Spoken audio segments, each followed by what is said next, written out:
नमस्कार, स्वागत है आप सभी का। आप देख रहे हैं सुबह 7 बजे। मैं हूं प्रीति। शुरुआत करते हैं हेडलाइंस के साथ।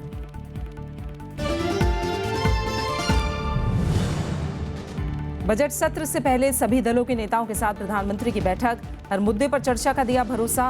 विपक्ष ने कहा सत्र के सुचारू संचालन में करेंगे सहयोग।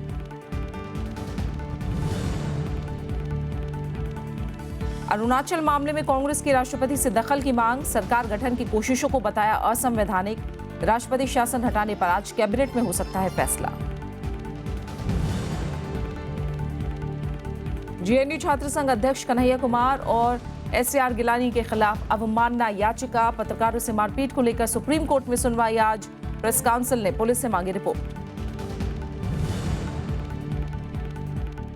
सऊदी अरब और रूस कच्चे तेल का उत्पादन स्थिर करने पर सहमत। दोहा में रूस, सऊदी, कतर और वेनेजुएला के पेट्रोलियम मंत्रियों की बैठक में फैसला। $34 प्रति बैरल पर पहुंची कीमतें।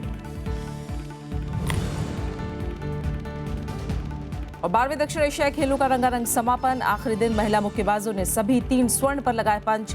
188 स्वर्ण के साथ भारत की बादशाहत कायम।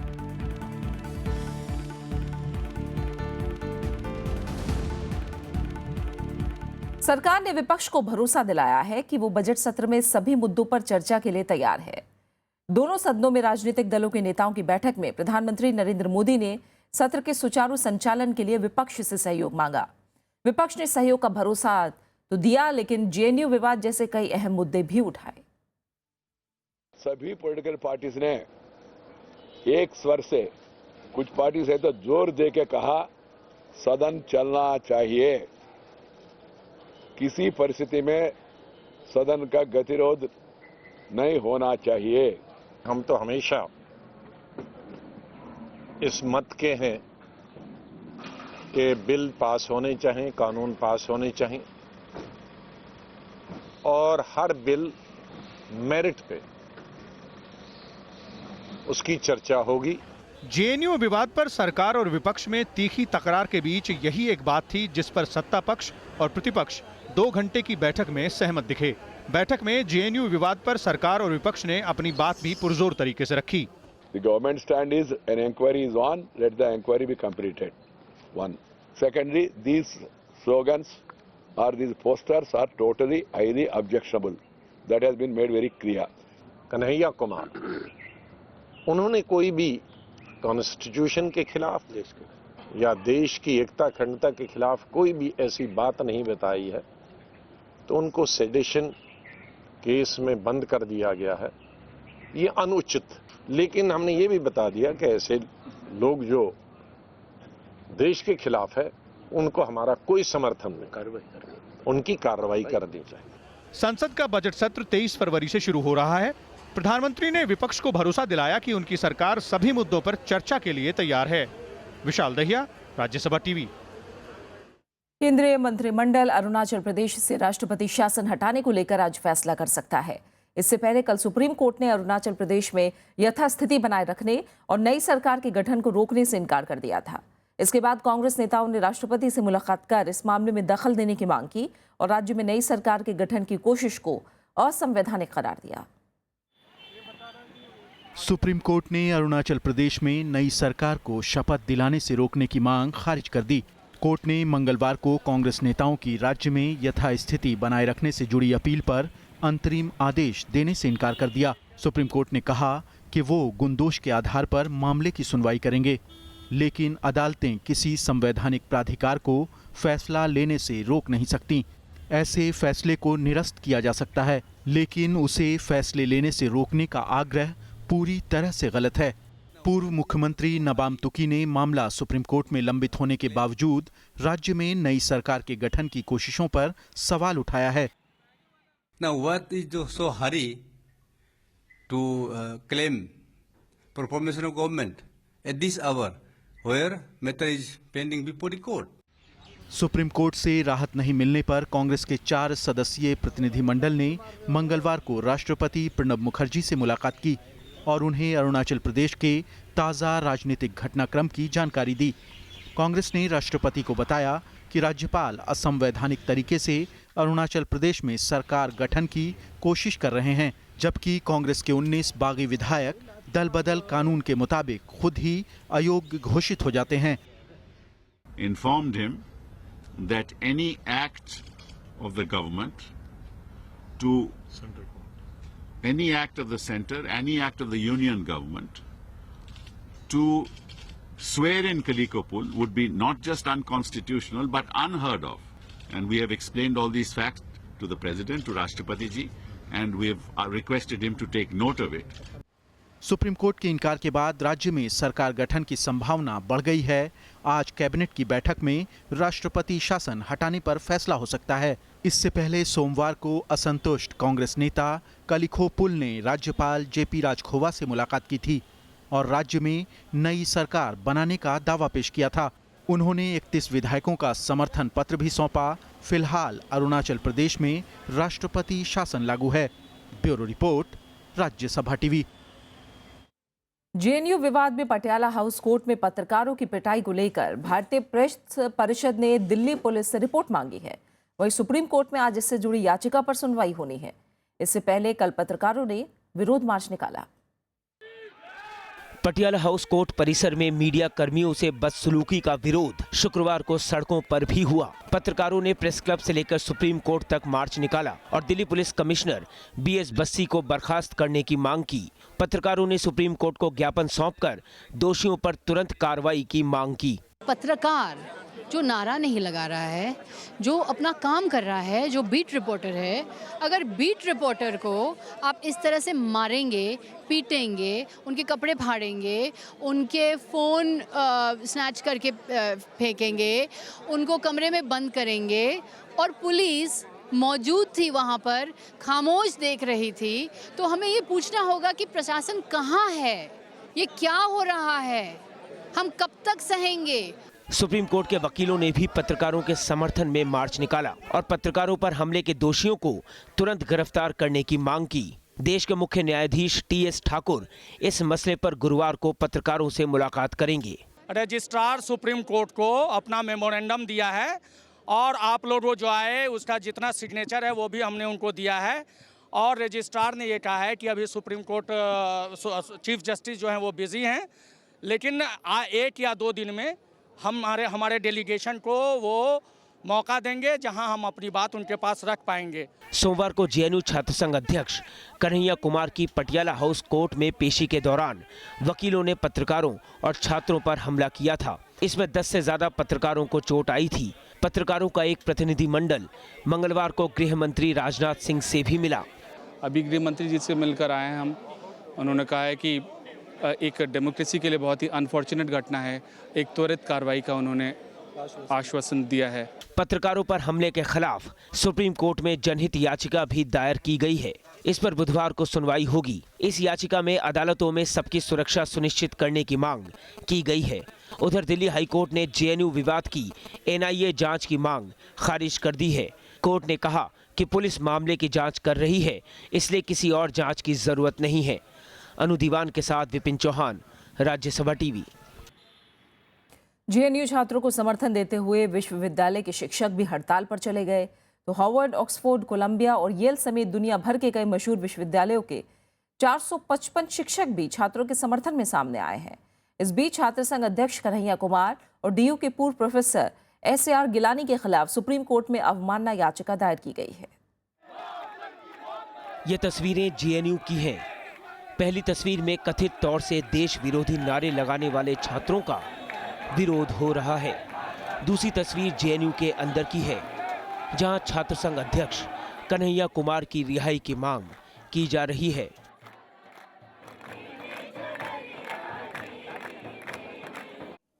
छात्रों की अनिश्चितकालीन हड़ताल को मंगलवार को शिक्षकों का भी समर्थन मिला और उन्होंने कक्षाओं का बहिष्कार किया। Prima facie, we have no reason to disbelieve any institution. But the fact of the matter is we will continue to stress that university administration must act in a non-partisan manner and not as a witch hunt. जब तक हमारे कुछ साथी जिनको debar किया गया है बिना इंक्वायरी के, जब तक हमारे साथी जो जेल में बैठे हुए हैं, जब तक हमारे साथी जिन पर सेडिशन लगा हुआ है, जब तक वो उनका अपना सामान्य जीवन उनका वापस नहीं दिला देते हम लोग, तब तक मुझे नहीं लगता इस कैंपस का कोई भी छात्र आराम से बैठ पाएगा। इस बीच कांग्रेस ने सरकार पर दबाव बढ़ा दिया है। पार्टी ने सुप्रीम कोर्ट से कहा है कि उसे इस मामले में स्वतंत्र जांच सुनिश्चित करनी चाहिए। पार्टी ने दिल्ली पुलिस की जांच पर भी सवाल उठाए हैं। The police should not get into this matter till such time as an inquiry is done by the Vice Chancellor of the University. Once there is a report as to who was involved in saying what, that report should be put up before the university's governing board, and action should be taken against those. उधर BJP ने देशद्रोह पर कांग्रेस से फिर रुख साफ करने को कहा है। क्या वो उन व्यक्तियों के साथ आप हैं जो देश को फिर पार्टीशन करना चाहते हैं और सिर्फ एक नहीं कई बार करना चाहते हैं? जेएनयू में 9 फरवरी को कथित तौर से देश विरोधी नारेबाजी हुई थी। इस मामले में पुलिस ने जेएनयू छात्र संघ अध्यक्ष कन्हैया कुमार को देशद्रोह के आरोप में गिरफ्तार किया है। जेएनयू कैंपस में पढ़ाई लिखाई का माहौल ठप है और सियासत हावी है। पुलिस की अपनी दलीलें हैं, मगर जेएनयू छात्र संघ और शिक्षक संघ कन्हैया की रिहाई की मांग पर अड़े हैं। इस स्थिति में हालात सामान्य होंगे यह मुश्किल लगता है। कैमरा पर्सन दिलीप और मेरे सहयोगी नवविक्रम के साथ प्रणव गोस्वामी, राज्यसभा टीवी, दिल्ली। कांग्रेस उपाध्यक्ष राहुल गांधी ने एक बार फिर केंद्र सरकार पर आरोप लगाए हैं। असम के शिवसागर में एक रैली को संबोधित करते हुए उन्होंने कहा कि प्रधानमंत्री नरेंद्र मोदी जनता से वादा करते हैं लेकिन उसे पूरा नहीं करते। उन्होंने राज्य सरकार की जमकर तारीफ की और कहा कि कांग्रेस असम का विकास करती आई है और आगे भी करती रहेगी। मोदी जी ने कहा मैं असम को बदल डालूंगा और किया मुराद पैसा भेजते थे गोगोई जी को, जो हम स्पेशल स्टेटस देते थे, मोदी जी ने छीन लिया। कहते थे कि बहुत महंगाई हो गई है, महंगाई को मैं कम करूंगा, और आज दाल 200 रुपए की हो गई है। देश के 8 राज्यों की 12 विधानसभा सीटों पर हुए उपचुनाव में एनडीए ने 7 सीटों पर जीत हासिल की है। प्रधानमंत्री नरेंद्र मोदी ने इसे विकास की जीत बताया है। उत्तर प्रदेश की देवबंद सीट जहां कांग्रेस पार्टी के खाते में गई है, तो मुजफ्फरनगर की सीट बीजेपी ने जीती है। सिर्फ फैजाबाद की बीकापुर सीट पर ही समाजवादी पार्टी को जीत मिली है।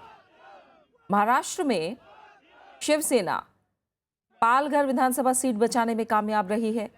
तो तेलंगाना में सत्तारूढ़ तेलंगाना राष्ट्र समिति ने कांग्रेस के मेरठ जिले की नारायणखेड़ विधानसभा सीट छीन ली। वहीं पंजाब के खडूर साहिब में अकाली दल को जीत हासिल हुई है। तो मध्य प्रदेश की मैहर सीट पर बीजेपी ने जीत हासिल की है।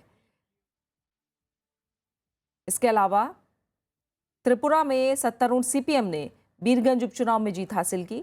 वह बिहार के हरलाखी में राष्ट्रीय लोक समता पार्टी के उम्मीदवार को जीत मिली है।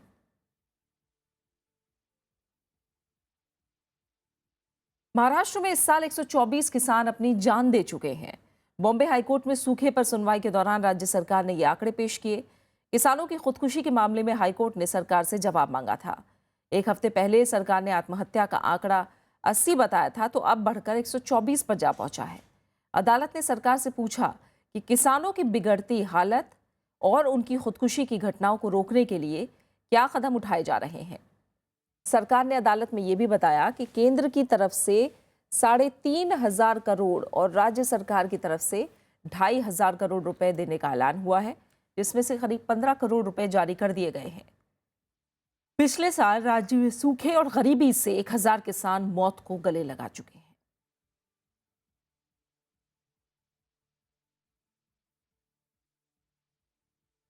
आयकर विभाग ने telecom operator company Vodafone 14,200 crore रुपए का कर चुकाने के लिए वोडाफोन को रिमाइंडर भेजा है। आयकर विभाग ने नोटिस में कहा है कि भुगतान नहीं करने की स्थिति में कंपनी की संपत्ति जब्त कर ली जाएगी।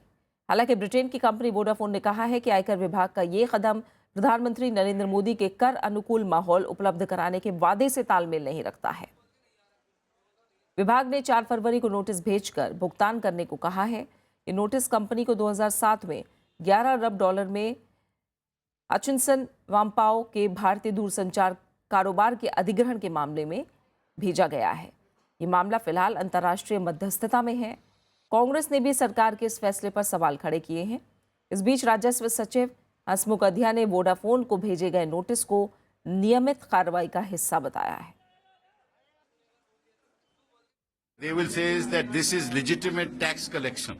That is what the finance minister will say. Because when it comes to the opposite to the government, when we were in power, it was tax terrorism. When they are in power, it's legitimate tax collection. सरकार ने छोटी बचत योजनाओं पर ब्याज दरें घटा दी हैं। 1, 2 और 3 साल की जमा योजनाओं पर ब्याज दरें 4.25% कम की गई हैं। किसान विकास पत्र और 5 साल के रिकरिंग डिपॉजिट पर भी अब 4.25% कम ब्याज मिलेगा। नई दरें 1 अप्रैल से लागू होंगी। हालांकि पीपीएफ, राष्ट्रीय बचत योजना और मासिक आय योजनाओं पर ब्याज दरें नहीं घटाई गई हैं। वित्त मंत्रालय ने कहा है कि 1 अप्रैल से छोटी बचत योजनाओं पर ब्याज दरें बाजार के मुताबिक तय होंगी। सुप्रीम कोर्ट ने सरकारी बैंकों के डूबे हुए कर्ज पर चिंता जताते हुए रिजर्व बैंक से रिपोर्ट मांगी है। कोर्ट ने आरबीआई से 6 हफ्ते में उन कंपनियों की सूची मांगी है जिन पर 500 करोड़ से ज्यादा का कर्ज बकाया है। NGO centre for public interest litigation की याचिका पर यह आदेश आया है। याचिका में आरोप लगाया गया है कि पिछले साल 40,000 करोड़ का कर्ज माफ किया गया है। शीर्ष अदालत ने इस पर हैरानी जताई कि कर्ज की वसूली के लिए कोई कोशिश नहीं की गई। एनजीओ ने एक हालिया रिपोर्ट का हवाला भी दिया जिसमें 1,14,000 करोड़ का कर्ज माफ करने की बात कही गई थी। जो कंपनियां 500 करोड़ से ज़्यादा लोन लेकर जिन्होंने वापस नहीं किए हैं, चाहे उनके लोन्स रिस्ट्रक्चर कर दिए गए हों, उनका पूरा ब्यौरा सुप्रीम कोर्ट में दाखिल करें, क्योंकि ये मांग बार बार सरकार से करी गई है और सरकार इस इंफॉर्मेशन को पब्लिक डोमेन में नहीं डाल रही। पूर्वी दिल्ली नगर निगम ने 20 अनाधिकृत कॉलोनियों को हाउस टैक्स भरने का नोटिस जारी किया है। नोटिस में 11 साल का हाउस टैक्स भरने के लिए कहा गया है। लोगों ने इसका विरोध शुरू कर दिया है, तो वहीं कानून के जानकार नगर निगम के नोटिस को गैर कानूनी बता रहे हैं। दिल्ली का न्यू अशोक नगर इन दिनों नगर निगम के इस नोटिस की वजह से सुर्खियों में है। नोटिस की मियाद 10 दिनों की है, यानी 10 दिनों के अंदर लोगों को हर हाल में हाउस टैक्स देना होगा। नगर निगम के नोटिस के बाद इलाके के लोग परेशान हैं। एक तरफ तो इलाके के लोग टैक्स ना भरने की बात कर रहे हैं, तो दूसरी तरफ कुछ लोग नोटिस पर ही सवाल उठा रहे हैं।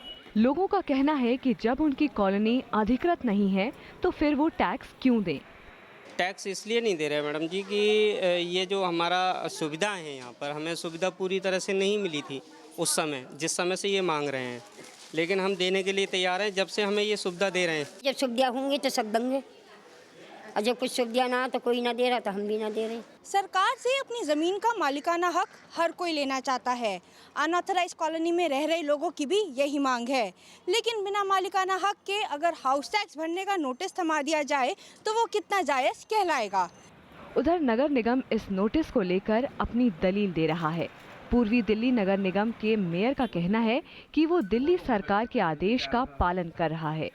नगर निगम अनाधिकृत कॉलोनियों में सुविधा मुहैया कराता है, लिहाजा दिल्ली सरकार ने नगर निगमों के अंतर्गत आने वाली ऐसी कॉलोनियों से हाउस टैक्स लेने का आदेश दिया है। दिल्ली सरकार ने हमें एक ऑफिस ऑर्डर भेजा है कि आपको अनऑथोराइज कॉलोनी से भी हाउस टैक्स लेना है।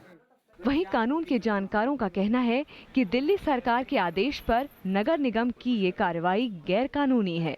जो कॉलोनीज अनऑथराइज्ड हैं, उनको लीगलाइज है ही नहीं, तो उनसे आप प्रॉपर्टी टैक्स ले भी कैसे सकते हो जब तक कि आप उनको ऑथराइज नहीं करते हो। दूसरी बात यह है कि अगर आप उनसे रेट्रोस्पेक्टिवली लेते हो, जैसे आप 2016 है, लॉ के मुताबिक आप कोई भी रिकवरी 3 साल से ज़्यादा नहीं कर सकते हो।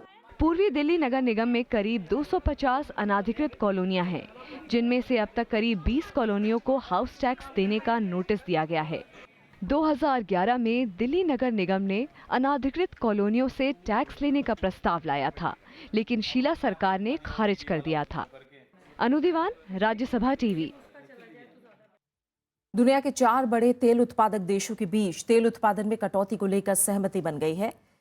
इसके बाद तेल की कीमतों में स्थिरता की उम्मीद की जा रही है। इस बीच अंतर्राष्ट्रीय बाजार में WTI क्रूड की कीमतों में तेजी दर्ज की गई और मंगलवार को ब्रेंट क्रूड की कीमतें $5 बढ़कर $35 प्रति बैरल पहुंच गई। क्रूड ऑयल की कीमतें पिछले 1 दशक के सबसे निचले स्तर पर आने के बाद तेल उत्पादक देशों की चिंताएं बढ़ गई हैं। कीमतों में सुधार के लिए दुनिया के 4 बड़े तेल उत्पादक देशों रूस, सऊदी अरब, कतर और वेनेजुएला के तेल मंत्रियों ने मंगलवार को दोहा में बैठक की। बैठक में तेल उत्पादन को जनवरी के स्तर पर स्थिर बनाए रखने का फैसला किया गया। We don't want significant gyrations in prices. We don't want reduction in supply. We want to meet demand and we want a stable oil price. Iran और इराक समेत कई तेल उत्पादक देश इस बैठक में शामिल नहीं थे। हालांकि बैठक में शामिल नेताओं ने कहा कि बुधवार को इस मामले में ईरान और इराक से बात की जाएगी। We will start intensive communication almost straight away with other major producers, OPEC, non-OPEC, including Iran and Iraq.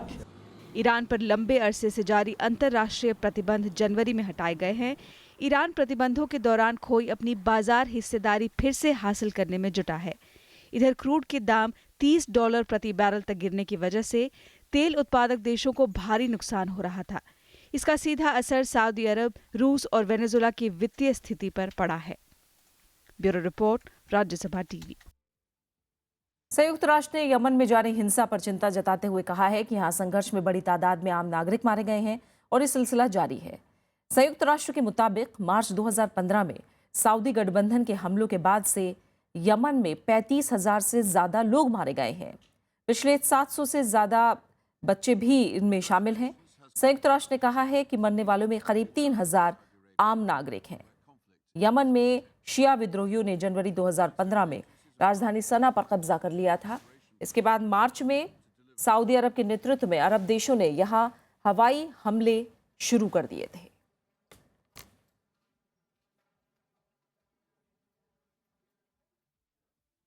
Since March 2015, more than 35,000 casualties, including over 6,000 deaths, have been reported by health facilities across the country. The United Nations has confirmed that at least 2,997 of those killed and 5,659 of those injured. और अब खेल जगत से जुड़ी खबरें। 12वें दक्षिण एशियाई खेलों में भारत ने क्षेत्रीय बादशाहत बरकरार रखते हुए रिकॉर्ड 308 पदकों के साथ अपने अभियान का अंत किया। भारत लगातार 12वीं बार ओवरऑल चैंपियन बना है। खेल के आखिरी दिन भारत के खाते में 5 स्वर्ण आए। महिला मुक्केबाजों ने दांव पर लगे सभी 3 गोल्ड मेडल जीते, जबकि जूडो खिलाड़ियों ने भी 2 गोल्ड और 2 सिल्वर मेडल हासिल किए। भारत ने 188 गोल्ड, 90 रजत और 30 कांस्य के साथ पदकों का तिरंगा 13 शतक लगाया है। भारत ने 2010 में हुए पिछले खेलों में 90 स्वर्ण समेत 175 पदक जीते थे। सभी शूटर्स को इस वक्त आप फ्रेम में देख सकते हैं। कल महिला मुक्केबाजों ने सभी 3 स्वर्ण पर पंच लगाए। लंदन ओलंपिक के कांस्य पदक विजेता मैरी कॉम ने 51 किलो, पूर्व विश्व चैंपियन एल सरिता देवी ने 60 किलो और एशियाई खेलों की कांस्य पदक विजेता पूजा रानी ने 75 किलो के वर्ग में फाइनल मुकाबले जीतकर स्वर्ण अपने नाम किए। इस तरह से भारतीय मुक्केबाजों ने सभी 10 स्वर्ण जीतकर भारत के लिए परफेक्ट 10 बनाया। इससे पहले पुरुष मुक्केबाजों ने सोमवार को सभी 7 स्वर्ण जीते थे। एक नजर अंतिम पदक तालिका पर डाल लेते हैं। भारत 188 स्वर्ण, 90 रजत, 30 कांस्य के साथ 308 पदक जीतकर पहले पायदान पर रहा। श्रीलंका 25 स्वर्ण, 63 रजत और 98 कांस्य के साथ 186 पदक जीतकर दूसरे स्थान पर रहा, जबकि पाकिस्तान 12 स्वर्ण, 37 रजत और 57 कांस्य के साथ 106 पदक जीतकर तीसरे पायदान पर रहा। वहीं अफगानिस्तान 7 स्वर्ण, 9 रजत और 19 कांस्य के साथ 35 पदक जीतकर चौथे स्थान पर रहा।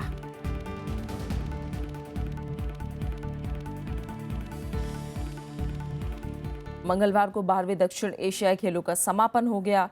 गुवाहाटी में हुए समापन समारोह में पूर्वोत्तर भारत की विविधता और रंगारंग संस्कृति की झलक दिखाई दी। समापन समारोह इंदिरा गांधी एथलेटिक्स स्टेडियम में हुआ। 12 दिन तक हुए इस आयोजन में 8 देशों के 2500 से ज्यादा खिलाड़ियों ने हिस्सा लिया। आप भी देखिए समापन समारोह की कुछ झलकियां। स्वागत हामी छौं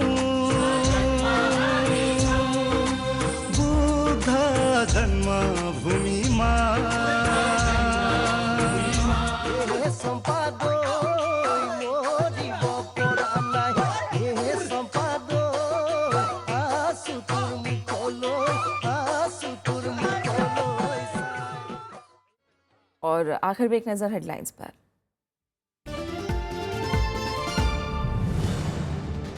बजट सत्र से पहले सभी दलों के नेताओं के साथ प्रधानमंत्री की बैठक, हर मुद्दे पर चर्चा का दिया भरोसा। विपक्ष ने कहा सत्र के सुचारू संचालन में करेंगे सहयोग। अरुणाचल मामले में कांग्रेस की राष्ट्रपति से दखल की मांग, सरकार गठन की कोशिशों को बताया असंवैधानिक। राष्ट्रपति शासन हटाने पर आज कैबिनेट में हो सकता है फैसला। जेएनयू छात्र संघ अध्यक्ष कन्हैया कुमार और एसएआर गिलानी के खिलाफ अवमानना याचिका, पत्रकारों से मारपीट को लेकर सुप्रीम कोर्ट में सुनवाई आज। प्रेस काउंसिल ने पुलिस से मांगी रिपोर्ट।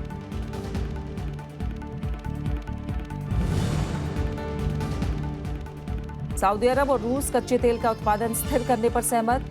दोहा में रूस, सऊदी, कतर और वेनेजुएला के पेट्रोलियम मंत्रियों की बैठक में फैसला। $34 प्रति बैरल पर पहुंची कीमतें।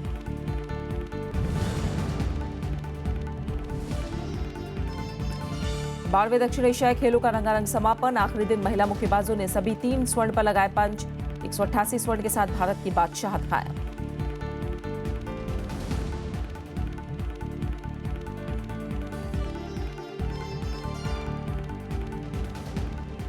फिलहाल इस बुलेटिन में इतना ही। आगे देखिए देश देशांतर। नमस्कार।